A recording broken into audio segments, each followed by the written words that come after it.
Welcome back, you hear Goldberg. Today we'll be talking about a request I received. And just to sum it up, essentially, are men going to start embracing what Georgia Maloney would describe as LGBT in a response to the present state of the dating markets? My answer is yes, and I think at least in the short term, it's only going to heighten for a variety of different reasons. To appreciate this, we have to look at the emerging social hierarchy created by this woke culture and their allies and the corporations and the governments. At the very bottom of that totem pole, I'm sorry, are we allowed to say totem pole anymore? Would be cream cheese males who are straight and don't have a lot of money, right? Those who don't have a college degree, so-called. Because if you're a wealthy dude in that category, you can at least jet around the world. You can, donate a little bit here, diversity, and they're not going to touch you as long as you keep the coffers flowing. If you're a black male, it really varies depending on how woke you are. But of course, with the whole George Floyd thing, there were black women making YouTube videos saying, we shouldn't even care about this because George Floyd, he's like one of those guys. He just got a white girl. He doesn't care about us. And it's kind of crazy. Now let's look at Rachel Dolezal. This was a few years ago. As you know, she was outed. In reality, she was not a strong, independent black woman with an onion booty. And they said, oh, it's outrageous, taking advantage of black culture, this, that, the other. But if you really zoom out a little bit, you take a step back, a person made a very astute observation. They said, her behavior is a natural adaptation to the existing power structure, okay? Because ideally, you need to be female, but preferably darker tone. And if you have some alternative sexual lifestyle, then that makes you really protected. There's not much people can do about you because it's like, no. This person is really they've got the trifecta. They're the trophy or the idol of our current social arena. And so that's what she was doing. By being black and female, she was allowing herself to get these scholarships, to have career opportunities, to be in the battle against racism, which as a regular white chick with a pancake behind, that's not going to happen. You're not going to have the same credibility or opportunities. So you can try to condemn her, but really it's just maybe a means of evolutionary social survival when you start breaking it down. Then we have this one. I'm not sure which is actually the government official, but in any case, Rachel Levine. Oh, the first transgender assistant health secretary. And you say, yes, the original person, whoever they would be called, maybe Richard, I don't know. Yes, Care Bear male, so Care Bear is a protected category. But in the rise of woke culture, where there's increasingly a lot of simping for Palestine, being a Care Bear guy who is probably going to be viewed as cream cheese anyway, not as big of a deal. But you become a woman, and now all of a sudden, there's all this stuff. People are going to be more forgiving of anyone who is trans, who is like part of that idealized minorities/sexual category. And so in a way, you may be able to advance yourself by just claiming discrimination. You can show, see, I've been denied stuff because I'm just, because of who I am. Whereas if he's just a cream cheese looking guy, he can't play that card. He's just an elite cream cheese guy. Now he's an elite trans Care Bear. So there's a whole host of different things going on there, and you start to understand it better when you look at it from that standpoint of economic and social survival. And you're starting to see this. I made the argument a few years ago, more men would become transgender, because that's the way of, again, you give yourself an elevation on the social strata, you're less likely to be harmed. You are going to see, and you already do actually, some women with the sort of the rise of the masculine women. I don't know if you heard about the VS Collective. Victoria's Secret is now going to be about trans and overweight models. I don't know who they're marketing to, but maybe it'll work. And the head of the campaign, you've got Megan Rapinoe. At least they put in Priyanka Chopra. I don't think she's chopped her hair yet, so she still has long natural hair, which is pretty on women, just my opinion. But if Megan Rapinoe is kind of the standard female, you say, yeah, men might actually start embracing femininity as a way of trying to attract women, as a way of even having a mate in general. Women are going to be more on the masculine side, men would be more on the feminine side. This is something, by the way, that Robert Greene discusses in The Art of Seduction the dandy phenotype, the man who acts more feminine. And it's almost related to Carl Jung's theory, where sometimes men are essentially, they're soft on the inside, hard on the outside. Women are the opposite. Women are soft on the outside, hard on the inside. And sometimes there's a desire to almost enter the spirit of the other gender. That's how it's described.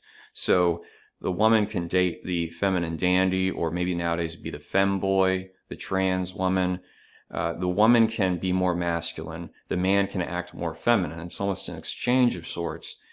And it could be viewed as a way of surviving because, like say, back in the day, if the dandy didn't fit the standard of being a masculine Englishman, you had like a Disraeli who was a little bit more effeminate, but he was also popular with some women because he played up that, oh, I understand you, more on, getting into the feminine side. So it's a really strange dynamic, but it starts to make us understand what precisely is going on. And you have to consider this in context. So just when we look at the possibility of homosexuality.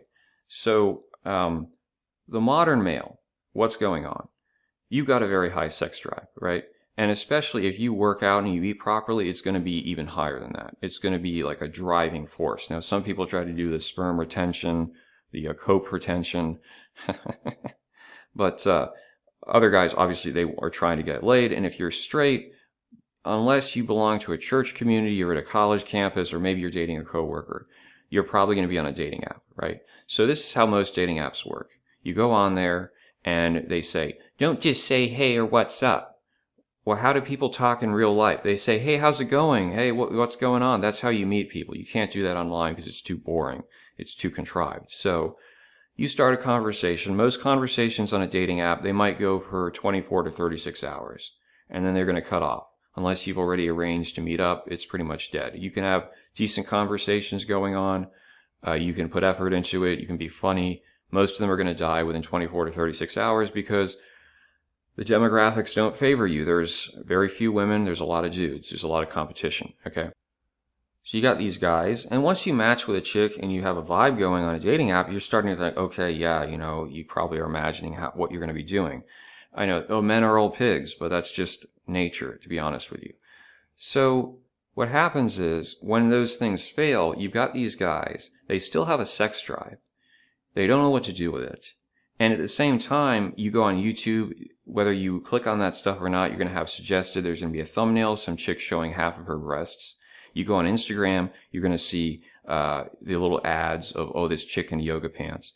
Everything's signaling sex. Sex is everywhere in the Western society, yet it's not attainable for men, especially who are lower tier.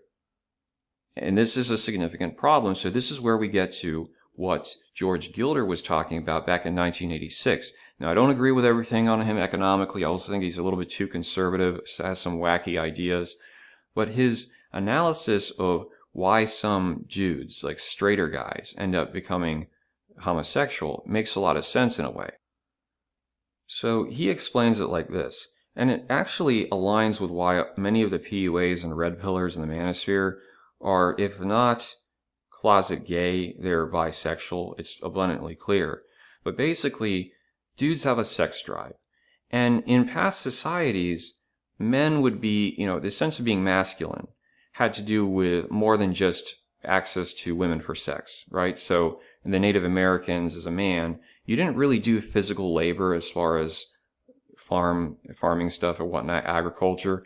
You would either hunt or you would fight. And this might be before you even got laid. So you would run off and do a raid on a village, come back with 10 scalps. Oh, he's a real man. And so women are saying, see, that's a man. Or he goes and he kills a bear. That's a man. Now, obviously, military is not the same. You can join the army, but you got like woke culture on steroids, and you're not going to fight in the old days in the same way. A lot of it's done through drones. There's no comparison really to the military today and that of the past. Yes, you can go hunting, but it doesn't have the same social value because you're competing with Chad Wegmans and Chad Whole Foods and Chad Bezos. They don't need to rely on men for food. It's not a survivalist nomadic culture anymore. So that means that male sexual identity is all wrapped up in having sex with a woman. And if you can't do that, it's almost like you're not a male. This is why when guys like Tim Squirrel, PhD, say, "Oh, why don't these incels just beat off?" Well, George Gilder explains that a man masturbating is like rejecting his sexual identity in the modern era. You're not really a man. If a woman doesn't desire you, if you can't at least have some general replacement for the idea, you might be using protection or birth control, but at least you're having sex. So you're following that biological prerogative to reproduce, and women actually have some desire for you. It's almost like you're not a man. And that drives these guys crazy, and that's what leads many of them to be gay, because they go, well, as he describes it, homosexuality is like the ultimate extreme fantasy of the single man. They can't get access to women, so they turn to something where it's like, okay, there's going to be less BS, at least right now. Maybe we're going to have a bunch of gay cells invading the black pill in the next, 10 years, if this comes out to be true. It's easier to get in, there's less standards, and you can just do it, no risk of pregnancy, whatnot, so you can actually have that release. It's almost like a revolutionary act against the existing sexual order that, for at least lower tier men, a lot of them have no options in the West. And yeah, so this is going to become more serious. It's easy for people to mock and dismiss it, but they're usually doing so because they don't actually understand what's going on. I've talked about this before. How many people who try to attack those who are pointing out, the decline of social relations and the difficulty of men actually finding partners, how many of those are probably in long-term relationships that started before all this digital, morass hit, or they're married? They're older people. They don't understand what's going on. It's always the generational bias that's the problem. Now, maybe it'll swing back. Maybe people will embrace tradition and culture. I don't believe that's going to happen anytime soon. But you have to understand how these trends are playing out. And there's a lot more at stake than simply, oh, these people are just incels. Like I said, we're going to see. But if you look at it from the red pill and all the, guys who are promoting the red pill because they basically want to live up to these masculine expectations of society, but at the same time, many of them are gay because they don't even have the options. They're teaching other men that they can get. It's really sad. You see manipulation at every side. But let me know what you think, if this is going to be a trend or if, in fact, there's going to be a pushback and then we're all going to be living under traditionalism. Who knows?